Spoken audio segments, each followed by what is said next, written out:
হিন্দুরা আধ্যাত্মিকতা এবং শান্তি চায়, আর ইসকন রাজনৈতিক ক্ষমতার জন্য ধর্মকে ব্যবহার করে। এক নাম্বার পার্থক্য। দুই নাম্বার পার্থক্য হলো, হিন্দু ধর্মে বলা আছে সব ধর্মকে সম্মান করা, সব ধর্মকে সম্মান করা। কারণ আমি গীতার যে পাঠটা আমি আপনাদেরকে পড়ে শুনিয়েছি, সত্যের উপর চলে সব ধর্মকে সম্মান করে। তো হিন্দুদের মতাদর্শ হলো তারা সব ধর্মকে সম্মান করে। বিপরীতে ইসকন হলো উগ্র ও একক আধিপত্য বিস্তারকারী সংগঠন। ইহুদি খ্রিস্টানরা যেই কালচার, যে পোশাক আদি, যে আচার অনুষ্ঠান করে, আমরা সেই আচার অনুষ্ঠান করি। গায়ে হলুদ, বৌবাদ থেকে শুরু করে বিবাহে অনুষ্ঠানে যত ধরনের নাচ গান অনুষ্ঠান হচ্ছে, আজকে ইহুদি খ্রিস্টানকে অনুকরণ করে হচ্ছে। আজকে মুসলমান তাদের ঐতিহ্য এটা ছিল না। মুসলমানদের ঐতিহ্য ছিল জাই নামাজে, মুসলমানদের ঐতিহ্য ছিল তাহাজ্জুদে, মুসলমানদের ঐতিহ্য ছিল শেষ রাতের কান্নায়, মুসলমানদের ঐতিহ্য ছিল নামাজে, তাসবিতে, মেসওয়াকে। মুসলমানরা সেই ঐতিহ্য ভুলে গিয়ে ইহুদি খ্রিস্টানদের ঐতিহ্য, গায়ে হলুদ, বৌবাদ থেকে নাচ গান থেকে শুরু করে জিন্সের প্যান্ট এবং চুল, বাবরিক চুল এদিক সেদিক কাট কেটে ইহুদি খ্রিস্টানদের অনুকরণ করছে বলে আজকে এই দশটুকু নেমে গেছে। ঈমান, যে ইসলাম আমাদের পর্যন্ত আজকে এসেছে, সেই ইসলামের কিছু দাবি আছে। যখন কাফের মুশরিক বেঈমানেরা, বিধর্মীরা আমাদের ইসলামের উপর, আমাদের ধর্মের উপর, মুসলমানিত্বের উপর আঙ্গুল তুলবে, মুসলমানের কাজ হবে তখন তাদের আঙ্গুলগুলো দুমড়ে মুচড়ে দেওয়া, তাদের আঙ্গুলগুলো ভেঙে দেয়া। যদি কেউ চোখ তুলে ইসলামের দিকে তাকাতে চায়, তাহলে ওই চোখ দুটো উপড়ে ফেলা।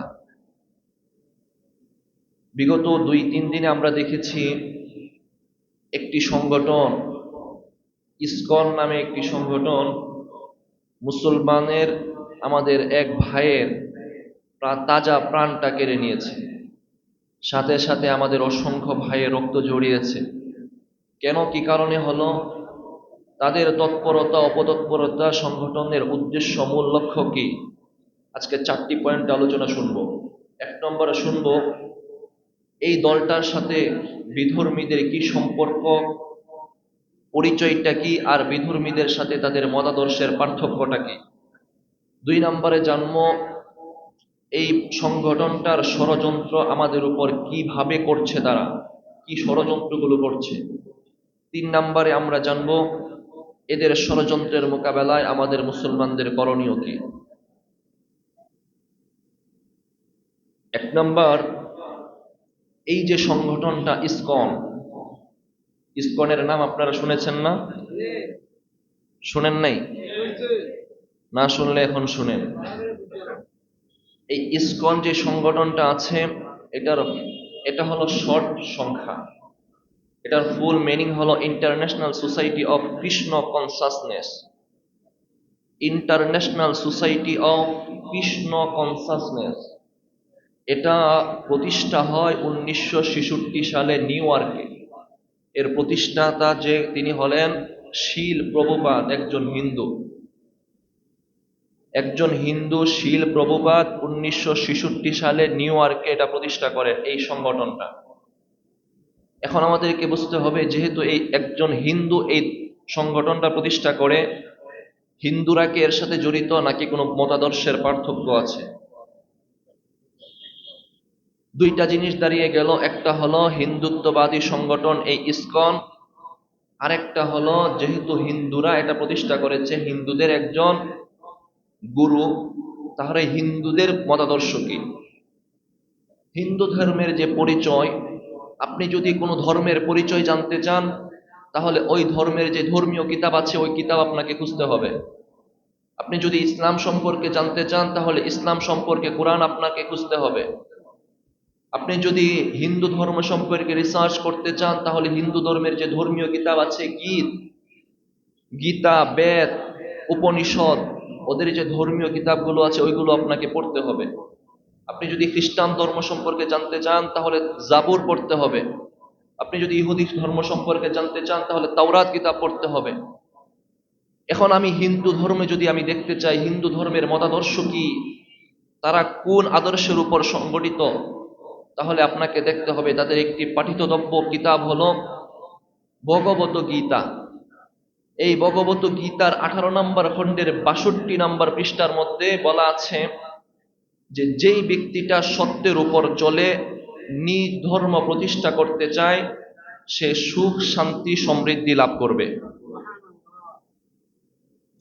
কথাটা ভালো, তাই উনি সুবহানাল্লাহ বলছেন, ঠিক আছে না? কথাটা হলো, যেই ব্যক্তি সত্যের পথে চলে, তারা ক্ষুধা মানব, এক ক্ষুধা মানব, ভিন্ন ক্ষুধা মানব, মতাদর্শটা বলছি। যেই ব্যক্তি সত্যের পথে চলে নিজ ধর্ম পালন করে সুখ শান্তি লাভ করতে চায়, সে তার সুখ শান্তি পাবে, সত্যের উপর পাবে, নিজ ধর্ম পালন করলে, সত্যের উপর নিজ ধর্ম পালন করলে পাবে। এটা হলো হিন্দু ধর্মের মতাদর্শ। এখন আপনি যদি বিপরীতে হিন্দুত্ববাদী যে সংগঠনটা আছে ইসকনের মতাদর্শ আপনি খুঁজতে চান, তাহলে হিন্দুত্ববাদী সংগঠন ইসকনের পরিচয়টা আপনি পাবেন যে এটা হলো একটা রাজনৈতিক মতাদর্শ। এটা হিন্দু জাতিগত আধিপত্য প্রতিষ্ঠা করতে চায়, হিন্দুদের জাতিগত আধিপত্য প্রতিষ্ঠা করতে চায়। এটা একটা রাজনৈতিক সংগঠন। কথাটা আমি বলে দিলাম এতটুকুই, এটা না, দলিল আছে, প্রত্যেকটা কথা দলিল নিবেন।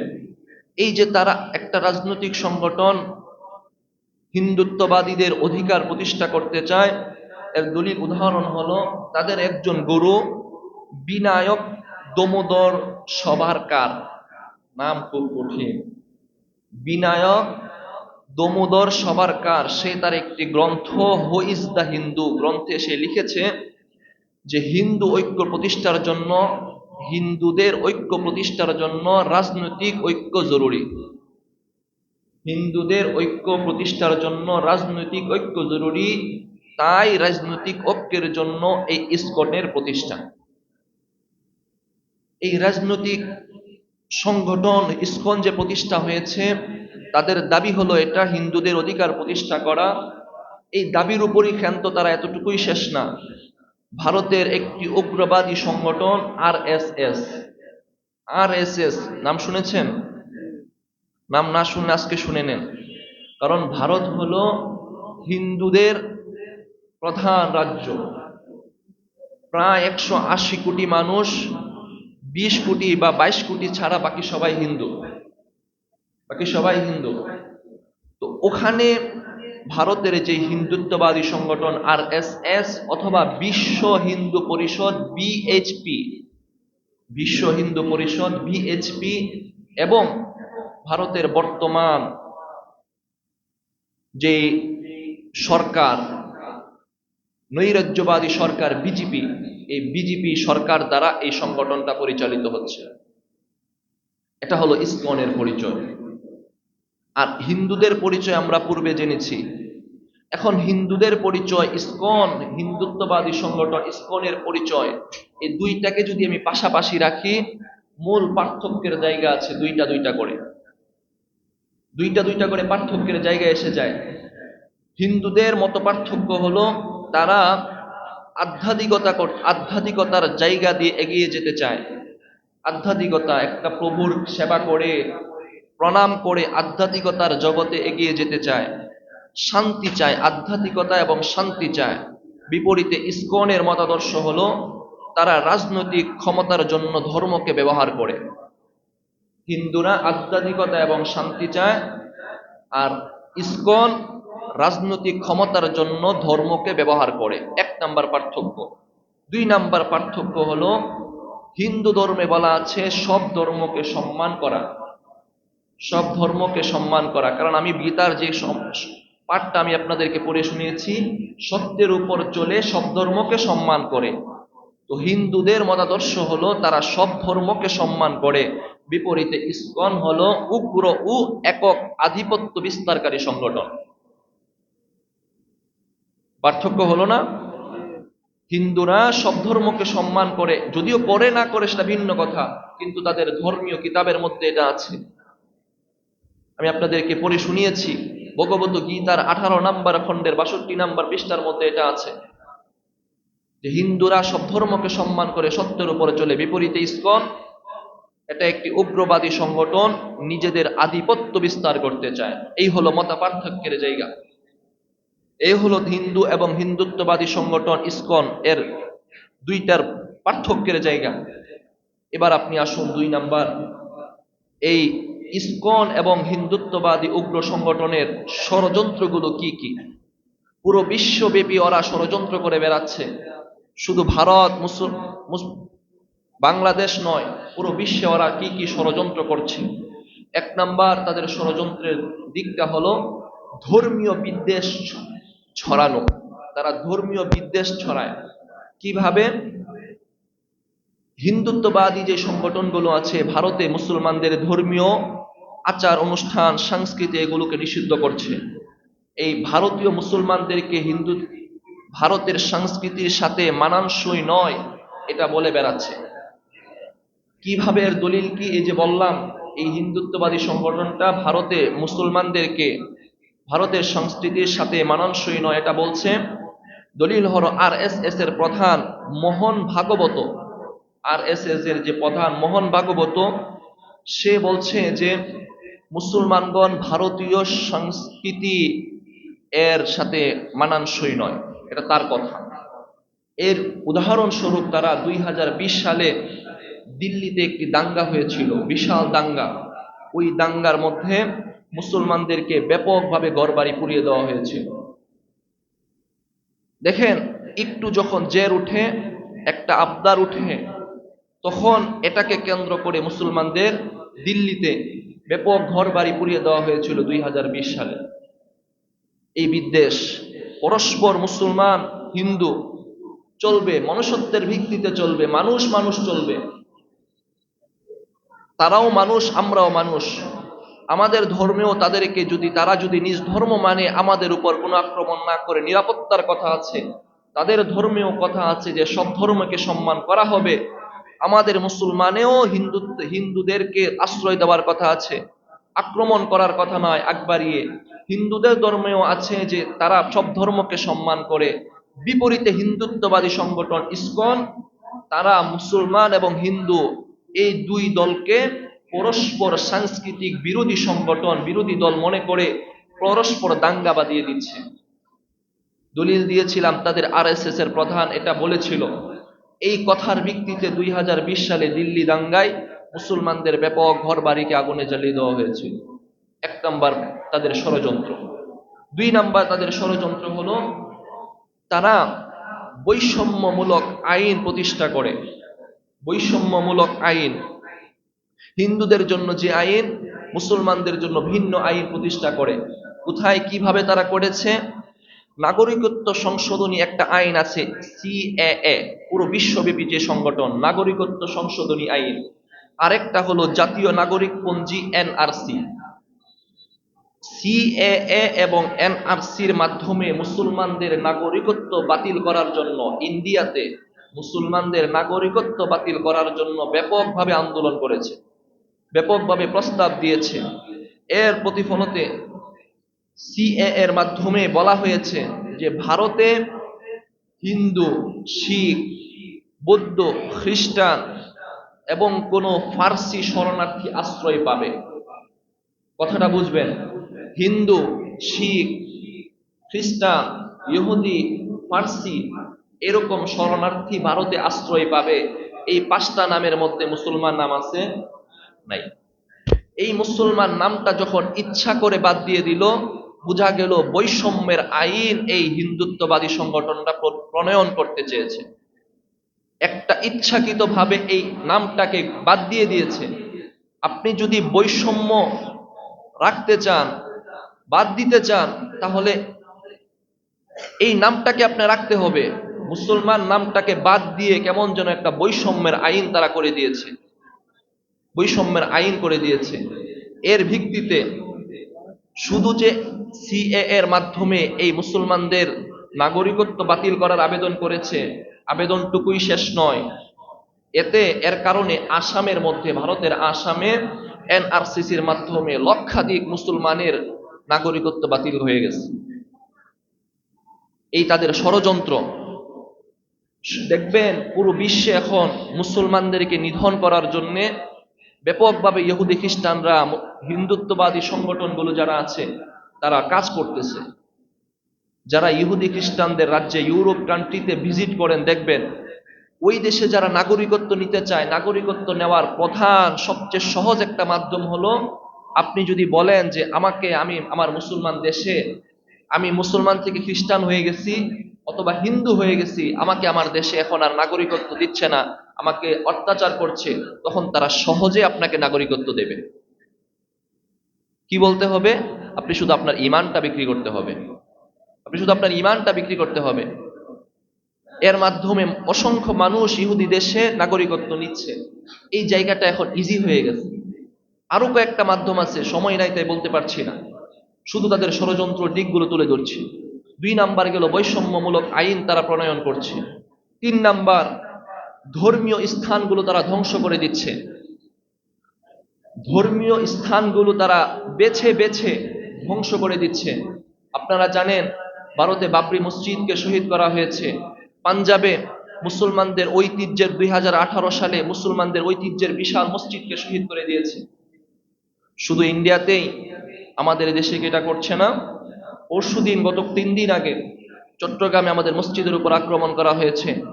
মসজিদের জানালা, কাঁচ, দেয়ালগুলো ফাটিয়ে দিয়েছে।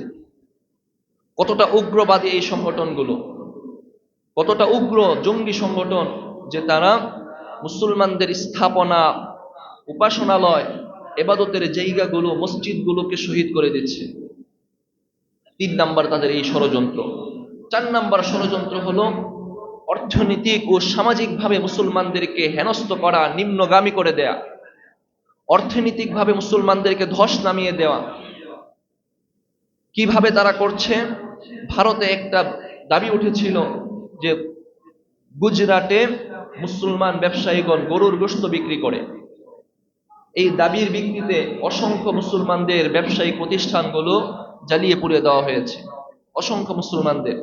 গত মাসে ভারতে একটা জায়গা আছে আগারতলায়, ভারতের আগারতলায় একটা জায়গা আছে, নাম হলো কুতুবুদ্দিন বা এমন একটা কিছু নাম। ওই জায়গায় মুসলমান এবং হিন্দুদের একজনের সাথে একটু মতপার্থক্য হয়েছে, কথাবার্তা কাটাকাটি হয়েছে। এই কথা কাটাকাটির জের ধরে মুসলমান ব্যবসায়ীদের প্রায় লক্ষ কোটি কোটি টাকার সম্পত্তি, ঘর বাড়ি এবং দোকানপাট জ্বালিয়ে দেওয়া হয়েছে। দেখেন, এই হিন্দুত্ববাদী যে সংগঠনগুলো আছে, ওরা আপনাকে সরাসরি কিছু করবে না। প্রথমেই বলেছি, মুসলমান এবং হিন্দু, যেহেতু আমরা বাংলাদেশেও হিন্দুদের বসবাস আছে, ইন্ডিয়াতেও হিন্দু মুসলমানদের বসবাস আছে, এই 2 জাতির মাঝে দাঙ্গা লাগিয়ে দিয়ে পিছনে তারা কাজ করে। পিছনে তারা কাজ করে, দেখবেন বড় বড় হাতিয়ার নিয়ে কাজ করে। এই হলো তাদের ষড়যন্ত্রের জায়গাগুলো। বাংলাদেশে আরো তাদের ষড়যন্ত্র হচ্ছে। মুসলমান নারীদেরকে তারা ফাঁদে ফেলে, প্রতারণার ফাঁদে ফেলে, পরকীয়ার ফাঁদে ফেলে ভারতে পতিতালয়ে বিক্রি করে দিচ্ছে, ধর্ষণ করছে, হত্যা করে দিচ্ছে, গুম করে দিচ্ছে। এগুলো যারা সোশ্যাল মিডিয়ায় ব্রাউজ করি আমরা দেখি, প্রতিনিয়ত অসংখ্য নারীদেরকে, কন্যাদেরকে, মুসলমান বোনদেরকে তারা ইজ্জত লুণ্ঠন করছে। পরোক্ষভাবে কতটা গোপনীয়ভাবে, সূক্ষ্মভাবে তারা এই ষড়যন্ত্রগুলো করে যাচ্ছে। মুসলমান মা বোনেরা এখানে ফাঁদে পা দিচ্ছে। আমাদের খুব সচেতন থাকা দরকার, তাদের ষড়যন্ত্রগুলো জানা দরকার। বলছি এই জন্যই যেন ষড়যন্ত্রগুলোর ব্যাপারে আমরা জানতে পারি। এখন আমরা জানবো যে তাদের এই ষড়যন্ত্রের বিপরীতে তারা তো করছে, মুসলমানদের স্থাপনা নষ্ট করে দিচ্ছে, ব্যবসায়িক সামাজিকভাবে মুসলমানদেরকে ধস নামিয়ে দিচ্ছে, মুসলমানদের বিরুদ্ধে ধর্মীয় বিদ্বেষ ছড়াচ্ছে, বৈষম্যমূলক আইন করছে। বিপরীতে মুসলমানদের জন্য অবশ্যই করণীয় আছে। আমাদের জন্য করণীয় সেই 1450 বছর আগেই আমাদের নবী মুহাম্মদুর রাসূলুল্লাহ সাল্লাল্লাহু আলাইহি ওয়াসাল্লামের মাধ্যমে আল্লাহ তাআলা কুরআন অবতীর্ণ করার মাধ্যমে তার নবী যে হাদিস আমাদের প্রতি দিয়ে গিয়েছেন, এই হাদিস এবং কোরআনের মাধ্যমে আমাদের কাছে বাণী স্পষ্ট। যখনই কোনো ফিতনা আসবে, যখনই কোনো ইহুদি খ্রিস্টান বিধর্মীরা মাথা চারা দিয়ে উঠবে, তাদেরকে মোকাবেলা কিভাবে করতে হবে, মুসলমানদের জন্য করণীয় কি, সেই বাণী, সেই প্রণয়ন, সেই নীতিমালা সেই 1450 বছর আগেই প্রণীত হয়ে আসছে। আমাদের জন্য কয়েকটা করণীয় আছে। প্রথম নাম্বার করণীয় আমাদের জন্য, আমরা সর্বপ্রথম ইহুদি খ্রিস্টান যে বিধর্মীদের যে কালচার আছে, এগুলোকে অনুসরণ করা বাদ দিয়ে দিতে হবে। তাদেরকে অনুসরণ করা বাদ দিতে হবে।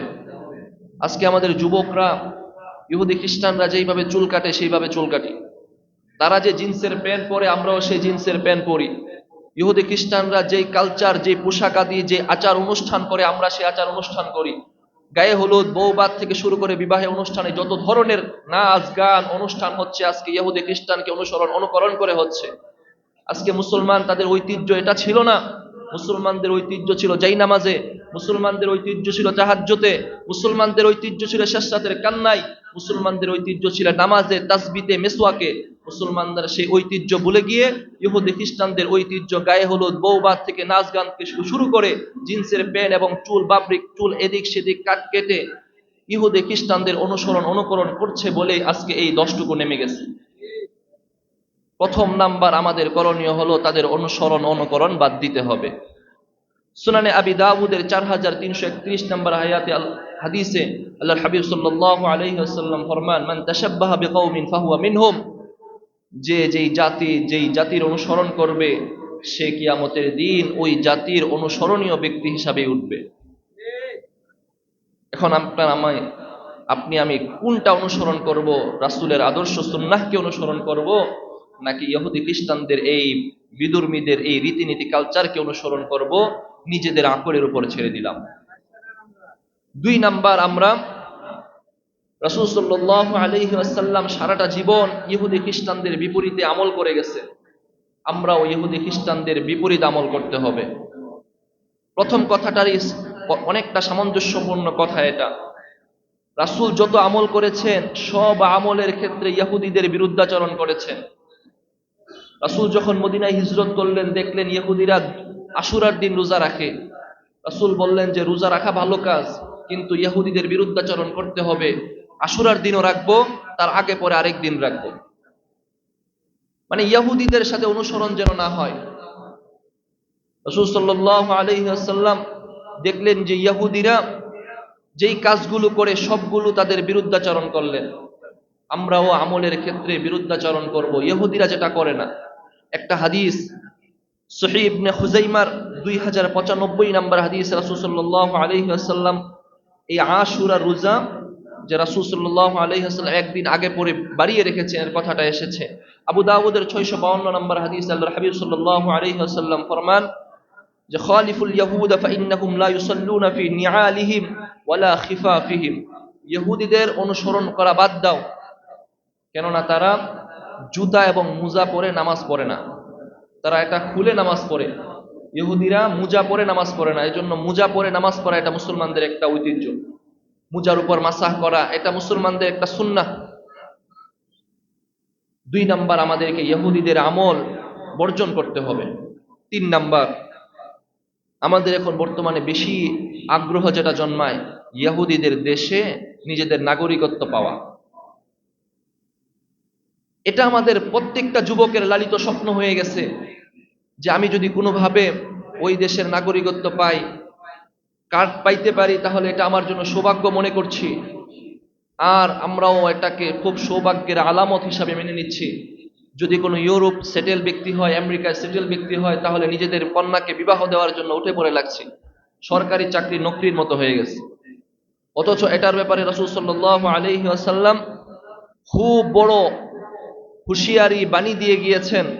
সুনানে আবি দাউদের 2778 নম্বর হাদিস, সামুরা ইবনে জুনদুব রাদিয়াল্লাহু তাআলা আনহুর বর্ণনা, তিনি বলেন রাসূল সাল্লাল্লাহু আলাইহি ওয়াসাল্লাম ফরমান, মান জামাআল মুশরিকা ওয়া সাকানা মাআহু ফাহুয়া মিসলুহু, যে কোনো মুশরিকের সাথে মিলবে, ওয়া সাকানা মাআহু, এবং তার সাথে বসবাস করবে, ফাহুয়া মাআহু, সে কিয়ামতের দিন তার সাথে উঠবে। আমাদের আজকে ওই ইহুদি খ্রিস্টানদের দেশে বসবাস করার অনেক শখ। এই স্বপ্ন লালন করা যাবে না, আগ্রহ, এই নিয়ত থাকা যাবে না যে আমার নাগরিকত্বের জন্য ওইটা। যদি আপনার চাকরির সুবাদে অথবা কোনো জীবিকার নির্বাহের সুবাদে ওই দেশে যেতে হয়, থাকবেন মুসাফিরের মতো। কুন ফিদ দুনিয়া কান্নাকা গরীব, বুখারীর 6416 নম্বর হাদিস। দুনিয়াতে এমন ভাবে থাকো যেন তুমি মুসাফির, আও আবিরুস সাবিল, অথবা তুমি মুসাফিরের ন্যায়, যেন তুমি একজন মুসাফির এমন ভাবে দুনিয়াতে থাকো। দুনিয়াটা ভোগ বিলাসের জায়গা নয়। তিন নাম্বার, ইহুদি খ্রিস্টানদের যে বসবাসের জায়গাগুলো এগুলোকে আমাদেরকে অ্যাবাউট করতে হবে। চার নাম্বার আমাদের করণীয় হলো কাফেরদেরকে কোনোভাবে সাহায্য সহযোগিতা করা যাবে না। কাফেরদেরকে সাহায্য সহযোগিতা করা যাবে না। এটা অর্থনৈতিকভাবে হোক, সামাজিকভাবে হোক, যে কোনোভাবে কাফের মুশরিকদেরকে সাহায্য করা যাবে না। সাহায্য করতে হবে মুসলমানদেরকে, ন্যায় এবং ইনসাফের ক্ষেত্রে সাহায্য সহযোগিতা হবে। আল্লাহ তাআলা সূরা মায়েদার 2 নম্বর আয়াতে বলেন, তাআওয়ানু আলাল বিররি ওয়াত তাকওয়া ওয়া লা তাআওয়ানু আলাল ইসমি ওয়াল উদওয়ান।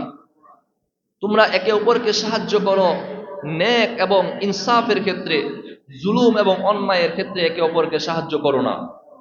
এখন আপনি যদি ইসরায়েলি একটা পণ্য, কাদিয়ানীদের একটা পণ্য ইহুদি খ্রিস্টানদের দোকান থেকে আপনি ক্রয় করেন, তাহলে তাদেরকে সহযোগিতা করা হলো না? তাহলে সহযোগিতা করা হলো। কেমন যেন আপনি অন্যায়কে সাপোর্ট করলেন, অথচ আল্লাহ বললেন যে তোমরা অন্যায় এবং জুলুমকে সহযোগিতা করো না। চার নাম্বার করণীয় জায়গা হলো কাফের মুশরিকদেরকে আমাদের সাহায্য সহযোগিতা করা যাবে না। 5 নাম্বার, তাদের থেকে সাহায্য নেওয়াও যাবে না। সাহায্য করা যেমন যাবে না, তাদের থেকে সাহায্য নেওয়াও যাবে না। আজকে মুসলমানদের দেশে মুসলমানদের উচ্চ পদস্থ যেই সমস্ত পোস্টগুলো আছে, সরকারি নকরিগুলো আছে, পুলিশের উচ্চ পদস্থ জায়গা, র্যাবের উচ্চ পদস্থ জায়গাগুলো, এই জায়গাগুলোতে আমরা দেখতেছি বিগত কয়েক বছরে হিন্দু অথবা বিধর্মীদের পোস্টগুলো দেওয়া আছে। তাদের থেকে সাহায্য নেওয়া হচ্ছে। উচ্চ পদস্থ জায়গায় যখন বিধর্মী বা হিন্দু বসা থাকবে, নিম্ন পদস্থ ওলারা তো তাকে অনুসরণ করতে বাধ্য। অথচ আমরা হাদিস শুনবো যে রাসূল সাল্লাল্লাহু আলাইহি ওয়াসাল্লাম বলেছেন যে তোমরা তাদের থেকে সাহায্য গ্রহণ করবা না। কেন করবা না? এই কারণে যে তারা তোমাদের ব্যাপারে ভিতরে কুৎসা রটায়, ভিতরে তোমাদের ব্যাপারে ষড়যন্ত্র আটে। কোরআনের আয়াত এবং হাদিস থেকে আমি দলিল দিচ্ছি। সূরা আলে ইমরানের 118 নম্বর আয়াতে আল্লাহ বলেন, ইয়া আইয়ুহাল্লাযীনা আমানু লা তাত্তাখিযুল ইয়াহুদা ওয়ান নাসারা বা'দুহুম আউলিয়াউ বা'দ। ইহুদি খ্রিস্টানদেরকে অনুকরণ করবা না, তারা একে অপরের শত্রু। তারা বা'দুহুম আউলিয়াউ বা'দ, তারা একে অপরের বন্ধু, কিন্তু তোমাদের ব্যাপারে তারা সবাই এক। তোমাদেরকে ধ্বংস করার জন্য তারা সবাই এক। আহমদ ইবনে হাম্বল রাহিমাহুল্লাহ আবু মুসা আশআরী রাদিয়াল্লাহু তাআলা আনহু থেকে বর্ণনা করেন যে আবু মুসা আশআরী রাদিয়াল্লাহু তাআলা আনহু ওমর রাদিয়াল্লাহু তাআলা আনহুকে একদিন বলতেছিলেন, খলিফাতুল মুসলিমিন ওমর, আমার একজন প্রতিনিধি শামে আছে, সে ইহুদি। আমার একজন প্রতিনিধি শামে আছে, সে ইহুদি। তখন ওমর রাদিয়াল্লাহু তাআলা আনহু বললেন, দেখো, ইহুদিদেরকে কোনো পদ দিবা না, ইহুদিদেরকে কোনো পদ দিবা না। কেন? ওই যে তারা ইহুদি পরস্পর ভাই ভাই, তাদের মধ্যে বন্ধন আছে, কিন্তু তোমাদের সাথে তাদের শত্রুতা আছে, তাদের দিলের ভিতরে তোমাদের জন্য ষড়যন্ত্র আছে, এজন্য তাদেরকে কোনো পদ দেওয়া যাবে না। এই গেল 5 নাম্বার। 6 নাম্বার, মুসলমানদেরকে এক হয়ে কাজ করতে হবে। মুসলমানদেরকে এক ও নেক হয়ে ঐক্যের সাথে কাজ করতে হবে। আল্লাহ তাআলা কোরআনে অসংখ্য জায়গায় মুসলমানদেরকে এক হয়ে কাজ করার জন্য বলেছেন। রাসূল সাল্লাল্লাহু আলাইহি ওয়াসাল্লাম মুসলমানরা যে কেমন ভাবে এক হবে সেটার দৃষ্টান্ত সহিহ বুখারীর 6011 নম্বর হাদিসে রাসূল সাল্লাল্লাহু আলাইহি ওয়াসাল্লাম ফরমান, মাসালুল মুমিনিনা ফি তারাহুমিহিম ওয়া তাওয়াদ্দুহিম ওয়া তাআতুফিহিম কামাসালিল জাসাদ। মুসলমান ভালোবাসা, দয়া, সহানুভূতির ক্ষেত্রে একটা দেহের ন্যায়। পরস্পর মুসলমান, পুরো বিশ্বের মুসলমান একটা দেহের ন্যায়। ইদাশতাকা উযওয়ান তাদাআ লাহু সাইরা জাসাদি। শরীরের একটা জায়গায় ব্যথা পেলে যেমন সারাটা শরীর ব্যথা যুক্ত হয়ে যায়, কোন মুসলমান যদি এক জায়গায় কষ্টে থাকে, নির্যাতনের শিকার হয়, তাহলে উম্মতে মুসলিমা যে যেখানেই থাকবে সেই ব্যথায় ব্যতীত হয়ে তার পক্ষে দাঁড়ানোটা মুসলমানদের জন্য ঈমানি দায়িত্ব হয়ে যায়। তখন তার জন্য সেটা ঈমানি দায়িত্ব হয়ে যায়, এক হয়ে কাজ করা। তখন এই যে গত 3 দিন আগে আমার ভাই সাইফুল ইসলাম আলিফ, তাকে কিভাবে নৃশংসভাবে তার এই কান বরাবর 6 ইঞ্চি লম্বা একটা কূপ দিয়েছে, 3টা কূপ দিয়েছে। চিন্তা করতে পারেন আপনি, বর্তমানে তো যে সোশ্যাল মিডিয়াগুলো আছে, এই মিডিয়াগুলো, হলুদ মিডিয়াগুলো, এগুলো ভালো কিছু প্রচার করে না। প্রথম নাম্বার জিনিস হলো তারা ভালো কিছু প্রচার করে না। দুই নাম্বার বিষয় হলো, আপনি যদি কোনো ক্ষত জায়গা ওখানে পেশ করেন, ওটা তারা রিস্ট্রিকশন দিয়ে দেয়, স্পাম দিয়ে দেয়, ওটা কারো কাছে যেতে পারে না। এই সমস্ত ফুটেজগুলো টেলিগ্রামে অথবা অন্য কোনো ভাবে ভাইরাল হচ্ছে। আমি হয়তো এখানে বসে দেখতেছি না আমার ভাইকে কিভাবে তারা হত্যা করেছে, নিহত করেছে, শহীদ করেছে। গত 3 দিন আগে এই ইসকন, যে উগ্রবাদী সংগঠনটা আমরা নাম শুনলাম, এতক্ষণ পরিচয় জানলাম, বাংলাদেশে তাদের যে সভাপতি, কি প্রভু যেন নাম, চিন্ময় প্রভু, চিন্ময় প্রভু, তাকে গ্রেফতার করা হয়েছে তার বিরুদ্ধে অসংখ্য রাষ্ট্রীয় মামলার কারণে। অসংখ্য রাষ্ট্রীয় মামলা ছিল। ওই ইসকনের মন্দিরের উপর সে গেরুয়া রঙের পতাকা বাংলাদেশের পতাকার উপর স্থাপন করেছিল, এটা তার বিরুদ্ধে প্রথম রাষ্ট্রীয় মামলা। আরো অসংখ্য মামলা, বলাৎকার সহ, শিশু নারী ধর্ষণের মামলা সহ অসংখ্য মামলার ভিত্তিতে এই চিন্ময় প্রভুকে গ্রেফতার করা হয়েছে। তার বিরুদ্ধে যেই সচিবালয়ে, আদালতে যেই ব্যক্তিটা নড়েছিল, কথা বলেছিল, বাংলাদেশের সচিবালয়ে চট্টগ্রামে এই সাইফুল ইসলাম আলিফ, সে কেন কথা বলল? এই জন্য এই উগ্রবাদী সংগঠন ইসকন এবং তার পিছনে কিছু কাজ করা উগ্রবাদী সংগঠনগুলো তাকে কুবিয়ে নির্মম ভাবে শহীদ করেছে। আজকে আমি বলতে চাই, বাংলাদেশের সবচেয়ে নিরাপত্তাশীল জায়গা, আইন আদালতের মতো জায়গায় যদি, সচিবালয়ের মতো জায়গায় যদি একজন মানুষ, সচিবের মতো মানুষ যদি নিরাপত্তা না থাকে, তাহলে আপনার আমার সাধারণ মুসলমানের নিরাপত্তা কতটুকু? যদি তাদেরও নিরাপত্তা না থাকে, সচিবালয়ের মতো জায়গায় তাদেরকে কুপিয়ে হত্যা করতে পারে, শহীদ করতে পারে, আজকে আমি তো সাধারণ মুসলমান, আমার ঘরের মধ্যে ঢুকে যদি আমাকে হত্যা করে দেয়, শহীদ করে দেয়, তার নিরাপত্তা আমার কতটুকু আছে? আমরা প্রশাসনের কাছে, আমাদের সরকারের কাছে, উচ্চপদস্থ যারা আছে তাদের কাছে বিনীত আরজ করব, যারা এর বিরুদ্ধে কাজ করেছে, যারা এর সাথে সহযোগিতায় লিপ্ত আছে, অনতিবিলম্বে তাদেরকে গ্রেফতার করে আইনের আওতায় আনা হোক। আর আমরা এটাও দোয়া করি, আমার ভাইকে যেন আল্লাহ তাআলা শহীদের আলা মাকাম, শহীদের উত্তম মর্যাদা দান করেন। মুহতারাম হাজিরিন, আমি আপনাদেরকে আমাদের করণীয় সম্পর্কে বলতেছিলাম। যেই করণীয় এখন দেখলাম, যে হলুদ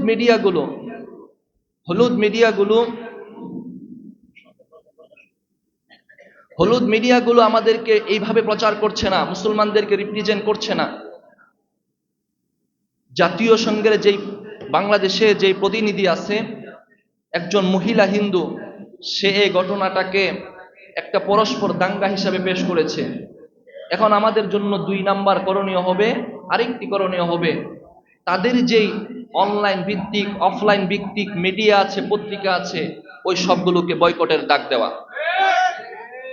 আপনারা দেখেছেন পুরো বিশ্বব্যাপী যে ইসরায়েলি প্রতিষ্ঠানগুলো ছিল, পুরো বিশ্বব্যাপী প্রতিষ্ঠানগুলোকে যখন বয়কটের ডাক দেওয়া হয়েছে, তখন পুরো বিশ্বে তাদের অর্থনীতিতে ধস নেমে গিয়েছিল।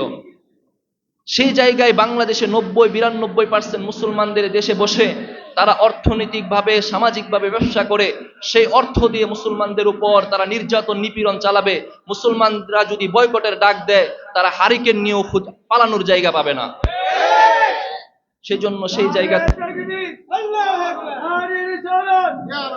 জায়গা থেকে আমি বলতে চাই, তাদের যে অফলাইন, অনলাইন পত্রিকাগুলো আছে, তাদের যে মিডিয়াগুলো আছে, এগুলোকে বয়কট করতে হবে। প্রথম নাম্বার বয়কটের ডাক দিতে হবে ইন্ডিয়া, দিল্লি কর্তৃক যে একটি ফেসবুক কর্তৃক মানব সংগঠন আছে, একটি প্রতিষ্ঠান আছে, ফাউন্ডেশন আছে, বিদ্যানন্দ নামে একটা ফাউন্ডেশন আছে। তারা একই খাসি, একই গরুকে ভিন্ন ভিন্ন জায়গায় ছবি তুলে প্রচার করে যে আমরা মানুষের সহযোগিতায় এগিয়ে যাচ্ছি। একটা ছবি কি নোয়াখালী নিয়ে ছবি তুলবে, পাশে আরেকটা জায়গায় ছবি তুলে, এই খাসি ছবি তুলে বলবে যে আমরা নোয়াখালী থেকে ফেনীতে গিয়েও সাহায্য করতেছি, অথচ খাসি একটা। হাস্যকর এমন অনেক ঘটনার জন্ম দিয়েছে, শুধুমাত্র ভাইরাল হওয়ার জন্য, মুসলমানদের আবেগের জায়গাগুলোর কেন্দ্রবিন্দু হয়ে থাকার জন্য। প্রথম নাম্বার, মুসলমান যারা আমরা নেট ব্রাউজ করি, ইন্টারনেট ইউজ করি, প্রথম নাম্বার বয়কট থাকতে হবে তাদের বিরুদ্ধে, যারা বিদ্যানন্দ, আজকে গিয়ে তাদেরকে আনফলো করে দিবেন। দুই নাম্বার, এই ইসকন, সায়াটন, উদিচি নামে যেই সমস্ত সংগঠনগুলো আছে, আপনার আমার আশেপাশে, আপনার আমার বিধর্মী যেই ভাইগুলো আছে, তারা যদি তাদের ধর্মের মত অনুসারে তারা তাদের ধর্ম পালন করবে, আমাদের কোনো বাধা নাই। যদি তারা এই উগ্রবাদী জঙ্গি সংগঠনগুলোর সাথে জড়িত হয়, আমরা তাদেরকে মোকাবেলা করার জন্য এক হয়ে প্রস্তুত আছি তো ইনশাআল্লাহ। দুই নাম্বার, আচ্ছা, দুই নাম্বার, এদের এই সংগঠনগুলোকে বয়কট করতে হবে। তিন নাম্বার, তাদের যে অনলাইন অফলাইন মিডিয়াগুলো আছে, প্রসিদ্ধ প্রথম আলো সহ দিল্লি প্রথম আলো সহ ডেইলি স্টার, এদের যে অফলাইন পত্রিকা, এটাকে না বয়কট করে দিতে হবে। আমাদের অত্র নারায়ণপুরে আমরা আর প্রথম আলো দেখতে চাই না, ঠিক কিনা? আমরা নারায়ণপুরে আর প্রথম আলো, ডেইলি স্টার দেখতে চাই না। শুধু নারায়ণপুর মতলব নয়, চাঁদপুর, ঢাকা নয়, পুরো বাংলাদেশ ব্যাপী এই প্রথম আলো এবং ডেইলি স্টারকে বয়কটের ডাক করতে হবে, ঠিক কিনা বলুন? আমরা আর এটাকে দেখতে চাই না।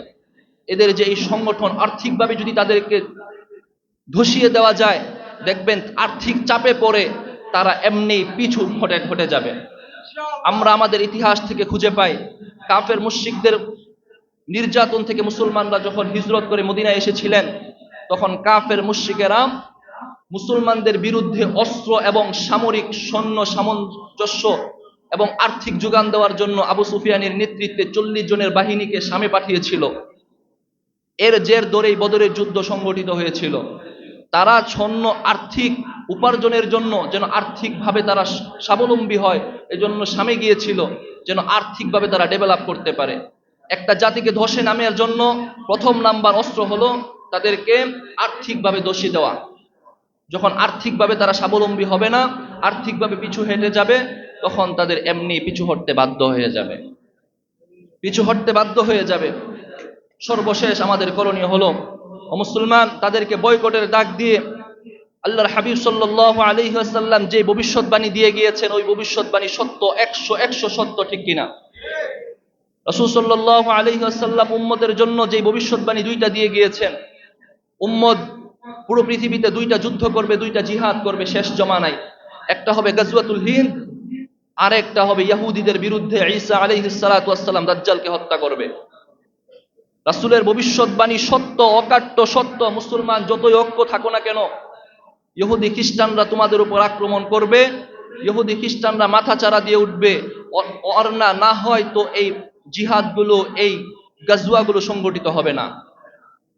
এটি দেখতে পাচ্ছি আমরা, আমাদের মুসলমানদের পুণ্যভূমি বাইতুল মাকদিসকে ইহুদিরা দখল করছে। আমার পড়াশোনা যতটুকু বলে, ইমাম মাহদি এবং ঈসা আলাইহিস সালাতু ওয়াস সালামের আগমনের সময় খুব বেশি দূরে নয়। ইহুদি খ্রিস্টানরা যেইভাবে মুসলমানদের পুণ্যভূমি ফিলিস্তিনকে, হামাসের ভাইদেরকে নির্যাতন করছে, নারী শিশুকে নির্যাতন করছে, মুসলমানদের পুণ্যভূমিগুলোকে দখল করছে, এইভাবে যে এগিয়ে যাচ্ছে, একটা সময় মুসলমানদেরকেও যখন পিঠ দেয়ালে ঠেকে যাবে, আক্রমণ আবার করবে, তখন ইহুদিরা পালানোর জায়গা খুঁজে পাবে না। এটা শুধু আমাদের ঠিক এতটুকুই শেষ না। রাসূল সাল্লাল্লাহু আলাইহি ওয়াসাল্লাম হাদিসের মধ্যে সেই ভবিষ্যৎবাণী করে গেছেন, মুসলমানরা যখন ইহুদিদের উপর আক্রমণ করবে, এই ইহুদিরা গাছের পিছনে গিয়ে লুকিয়ে থাকবে। তখন গাছ বলবে, ও মুসলমান আসো, ওয়ারাই ইয়াহুদিয়্যুন উকতুলহু, আমার পিছনে ইহুদি আছে, তাকে হত্যা করো। গাছ বলে দিবে। এই হলো একটা যুদ্ধ। আরেকটা যুদ্ধ হলো উপমহাদেশে, এই আমাদের যে উপমহাদেশে আছে হিন্দুদের বিরুদ্ধে, হিন্দুত্ববাদীদের বিরুদ্ধে আরেকটা যুদ্ধ হবে, এটা হবে গাজওয়াতুল হিন্দ। গাজওয়াতুল হিন্দের ব্যাপারে যখন রাসূল সাল্লাল্লাহু আলাইহি ওয়াসাল্লাম সাহাবায়ে কেরামদেরকে নিয়ে বলতেছিলেন, আবু হুরায়রা রাদিয়াল্লাহু তাআলা আনহু বলেন, ইয়া রাসূলুল্লাহ, আমি যদি ওই যুদ্ধটা পাই, আমি যদি শরীক হই, আমার মর্যাদাটা কি হবে? মুসনাদে আহমদের একাধিক হাদিসের মধ্যে গাজওয়াতুল হিন্দের কথা আছে। 7128 নম্বর হাদিস, 8823 নম্বর হাদিস, 22396 নম্বর হাদিসের মধ্যে রাসূল সাল্লাল্লাহু আলাইহি ওয়াসাল্লাম আবু হুরায়রাকে বলেছেন, আবু হুরায়রা, শেষ জমানায় একটা যুদ্ধ হবে, মুসলমানরা কাফেরদের বিরুদ্ধে, হিন্দুদের বিরুদ্ধে যুদ্ধ করবে। তুমি যদি ওই যুদ্ধে শরীক হতে পারো, আর যদি তুমি শহীদ হয়ে যাও, তাহলে তুমি হবা সর্বশ্রেষ্ঠ শহীদ। তুমি যদি শরীক হও, যদি শহীদ হও, সর্বশ্রেষ্ঠ শহীদ। আর যদি তুমি ওই যুদ্ধ থেকে বেঁচে যেতে পারো, ওয়াকানা মুহাররারাম মিনান নার, তাহলে তুমি গাজী হবা এবং জাহান্নাম থেকে মুক্তি প্রাপ্ত হয়ে তুমি জান্নাতি হয়ে যাবা। সেই ভবিষ্যৎবাণী রাসূল করে গেছেন। আবু হুরায়রা আজকে আমাদের মাঝে নাই। আমরা যদি সেই যুদ্ধ পাই, আমরা যদি সেই জিহাদে শরীক হতে পারি, আমরা যদি শহীদ হয়ে যাই, তাহলে আমরা হব সর্বশ্রেষ্ঠ শহীদ। আর যদি সেই যুদ্ধ থেকে বেঁচে ফিরে যাই, তাহলে জাহান্নাম থেকে মুক্তিপ্রাপ্ত হয়ে আমরা আল্লাহর ফজলে জান্নাতি হয়ে যাব ইনশাআল্লাহ। আর সেই যুদ্ধে শরীক হতে রাজি আছি তো ইনশাআল্লাহ? আল্লাহ আমাদেরকে কবুল করেন, বলি আমিন। মুহতারাম হাজিরিন, আমাদেরকে এক ও নেক হয়ে কাজ করতে হবে, ধৈর্যের সাথে কাজ করতে হবে, আবেগ দিয়ে নয়, আবেগ দিয়ে নয়। ইসলামে জিহাদের বিধান কিন্তু একবারে অবতীর্ণ হয়ে যায় নাই। আবেগ দিয়ে আমাদেরকে কাজ করা যাবে না। আমরা আমাদের প্রশাসনের ভাইদের সর্বোচ্চ সহযোগিতা কামনা করি। ইসলামের জন্যে, মুসলমানদের ইজ্জত আব্রু রক্ষার জন্যে, দ্বীনকে এই জমিনে প্রতিষ্ঠার জন্যে, টিকিয়ে রাখার জন্যে আল্লাহ তাআলা যেন আমাদের সকলকে কবুল করেন, সকলেই বলি আমিন। যে কথাগুলো জানলাম, উগ্রবাদী সংগঠন ইসকন এবং হিন্দুদের মতো পার্থক্য, তাদের আদর্শের পার্থক্য, তাদের ষড়যন্ত্র এবং মুসলমানদের করণীয় যেইগুলো আমরা শুনলাম, এগুলো যেন আমাদের প্রত্যেকজন মুসলমানদেরকে বুঝার, আমল করার তৌফিক দান করেন। ওয়া আখিরু দাওয়ানা আলহামদুলিল্লাহি রাব্বিল আলামিন। যারা সুন্নাত পড়ি নাই, সুন্নাত মাঝে দেখবে।